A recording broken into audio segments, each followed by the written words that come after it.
course, let's call on here on the floor, the one, the only, Coach Eric Altamirano. Coach! Hi, Coach. Hello po! Kamusta?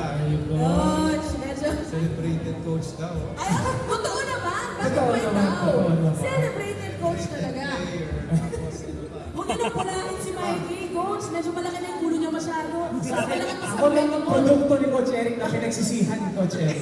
Alright, Coach Kaya Eric. na sumira ng programa na.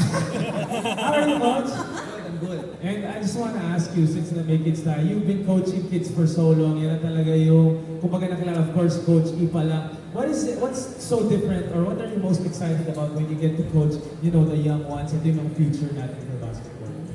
Well, first of all, talaga namang, alam naman natin mga bata, that's the future. That's the future of Philippine basketball. I'm happy to say that through our program, marami na kami na-develop that now has created their own names in basketball, whether that's in the collegiate or even in the professional level. So, for as a coach, very fulfilling talaga na meron tayong tutulungan ng mga bata, that they were able to fulfill their dreams, reach their goal in life. Kasi Napaka-inspiring. naman, di ba? Mas ka dito, Yung mga Mikey. players ni Coach Ipa, nag-UAAP, PPA, PPA. Yung iba nagiging host. Doon lang talaga tayo sumapit, coach. Oo. Pero ano pong pakiramdam na medyo iba yung approach natin to coaching for this?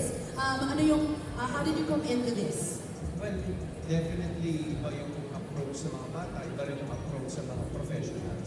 With sa mga kids, you really have to focus on the fundamentals of the game and character building, of course, kasi yan yung mga, ito yung age na talagang mamamoldo pa sila and be able to teach them life using sports, specifically basketball. Tanong ko lang po, absent po ba si Mikey nung nagturo kayo ng character building? Good job. Yun. Hindi ako nakikinig. Sabi ko na eh. Hindi lang siya nakikinig. Nakatulog, Kasi alauna eh. Ano siya eh, nakafocus siya sa mga girls. Chicks, ano ba ba?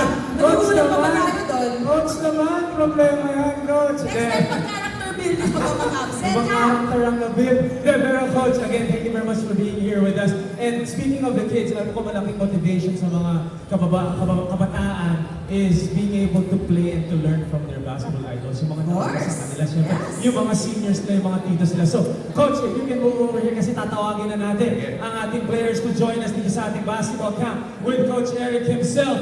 Yung isa-isayin natin to. Nanonood pa kayo